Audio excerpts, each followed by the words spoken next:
नमस्कार मित्रांनो.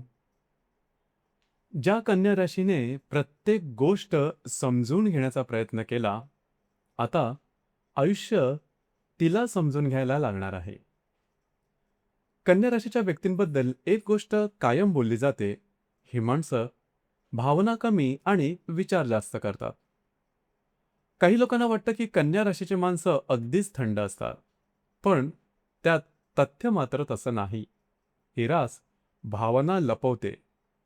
त्या समजून घेण्याचा प्रयत्न करते आणि म्हणूनच बाहेरून शांत दिसत असली, तरी आतून अनेक गोष्टींचा विचार हा चालूच असतो. लोक असं का बोलले? असं का घडलं? मी कुठे चुकलो? यापुढे नेमकं काय करायला हवं? हे आणि असे अनेक प्रश्न कन्या राशीच्या मनामध्ये सतत चालू असतात. आणि म्हणून जेव्हा आयुष्य आपल्याला अपेक्षेपेक्षा वेगळं वागायला लागतं, तेव्हा आखलेले प्लान बदलतात. जेव्हा समोरची माणसं आपल्याला वाटलं तशी वागत नाही, तेव्हा कन्या राशी लवकर अस्वस्थ होते. गेल्या काही कालावधीमध्ये विशेषतः आर्थिक आणि वैवाहिक जीवनाच्या संदर्भात तुमच्यापैकी अनेकांनी हे नक्कीच अनुभवलेलं असेल.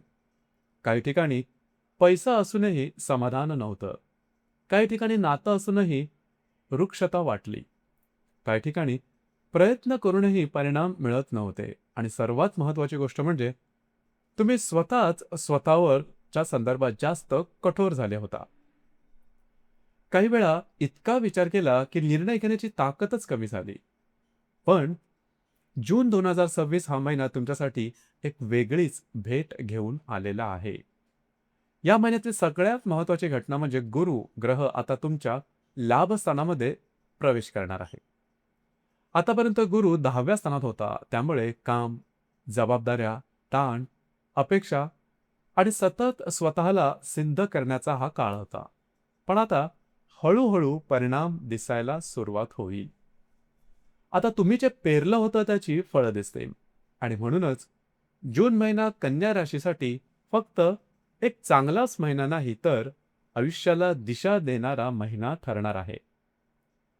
आरोग्याच्या संदर्भात सांगायचं झालं तर हा एकमेव भाग जिथे तुम्हाला थोडीशी काळजी घ्यावी लागेल. कन्या राशीचा एक स्वभाव आहे, मनावर घेतलं की ते लगेच शरीरावर उमटतं.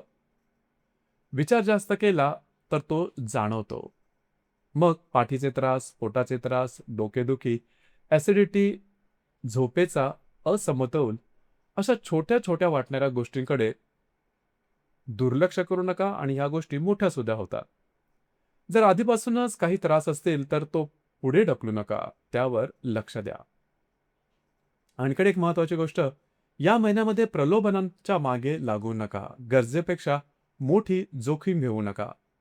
कारण काही वेळा तुमचे अंदाज चुकू शकतात आणि त्याचा ताण मनावर जास्त येऊ शकतो. बाकी मानसिक आणि शारीरिकदृष्ट्या तुम्ही हळूहळू स्थिर होताना दिसाल. आर्थिक संदर्भात सांगायचं झालं तर हा महिना खरोखरच भाग्यशाली ठरणार आहे. जुने आर्थिक प्रश्न सुटतील. जिथं वाटत होतं की आता काहीही होणार नाही, तिथे अचानक मार्ग निघताना दिसतील. आर्थिक लाभ होतील. अडकलेले पैसे मिळू शकतील. आधी केलेल्या प्रयत्नांचं फळ मिळेल आणि सर्वात महत्त्वाचं म्हणजे आर्थिक स्थिरता जाणवायला लागेल. खूप दिवसांनी मनामध्ये ही भावना येईल, आत्ता थोडं स्थिर झाल्यासारखं वाटतंय. जर तुम्ही शेअर मार्केटमध्ये असाल आणि आधीपासून काही गुंतवणूक केलेली असेल तर त्याचे परिणाम लाभदायी ठरू शकतात. तुमचे अंदाज अनेक ठिकाणी बरोबर ठरतील.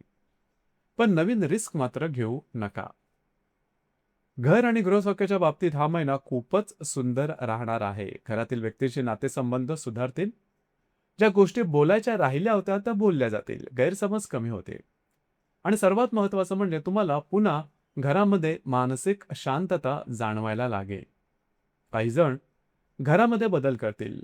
काही जण नवीन वास्तू घेतील. काही जण कुटुंबासाठी वेळ काढतील. आणि हे सर्व तुमच्यासाठी आनंदाचं कारण ठरेल. रिलेशनशिपच्या बाबतीत हा काळ खूपच महत्त्वाचा राहील आणि उत्तम सुद्धा. जर तुम्ही रिलेशनशिपमध्ये असाल तर नात्यामध्ये भावनिक जवळीकता वाढेल. समोरची व्यक्ती तुम्हाला जास्त समजून घेईल आणि अशीच जाणीव तुम्हालाही वाटेल. एकत्र वेळ घालवणं, भविष्यासंदर्भात बोलणं फिरायला जाणं या गोष्टी नक्की घडतील. नवीन रिलेशनशिप सुरू करण्यासाठी सुद्धा हा कालावधी उत्तमच असणार आहे.